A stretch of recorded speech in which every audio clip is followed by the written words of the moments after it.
Image. Commencement ceremony held at U.S. Military Academy at West Point. Cadets wait for the start of the U.S. Military Academy Class of 2017 graduation ceremony at Michie Stadium on May 27, 2017 in West Point, New York. Erick Ruiz, who immigrated from Brazil with his mother when he was 11 years old in 1997, is one of many immigrants in the United States who wanted to join the armed forces but was unable to because of his citizenship status. When I hit high school and the reality of being undocumented sank in, I realized that my opportunities and my dreams were very limited because of my legal status, Ruiz said during a press call.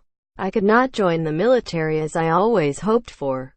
But Ruiz, a Deferred Action for Childhood Arrivals (DACA) recipient, was later able to join the military under military accessions vital to national interest (MAVNI), a program that accelerates the naturalization process for individuals with special skills which was suspended last fall. A new report created by the National Immigration Forum, an organization working for immigration reform that benefits the nation, describes the struggles Ruiz and other immigrants face when trying to join the military.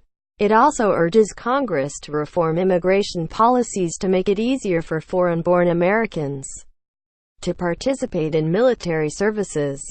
The paper, For Love of Country, New Americans Serving in Our Armed Forces, cites that as of 2016 there were approximately 511,000 foreign-born veterans, and 20% of the 3,500 Medal of Honor recipients are immigrants.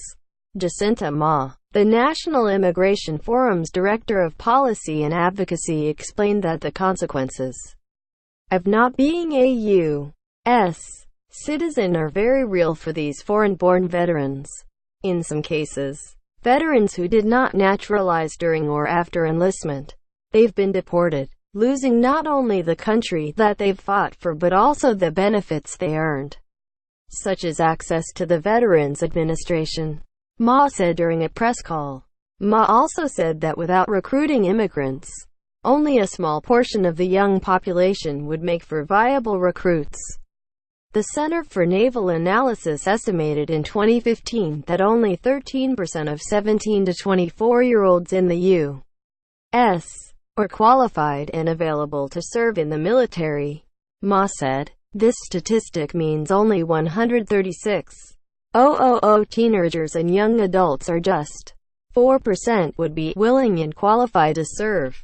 According to the paper, Margaret Stock, a retired U.S. Army Reserve lieutenant and colonel and former West Point Military Academy professor, noted that the armed forces' current citizenship criteria is negatively impacting the military's recruitment options. Right now, the military is forced to lower its enlistment standards for native-born Americans and take much less qualified native-born Americans, peoples with criminal records, people who don't otherwise meet military enlistment standards, in order to meet recruitment goals, Stock said during the press call. Stock added these circumstances would all change if Congress were to reform current immigration policies. If Congress were to enact comprehensive immigration reform, it'd make it easier for people to get green cards. Stock added, this would open up an extraordinarily large pool of folks in the U.S. population who would then be eligible for military service.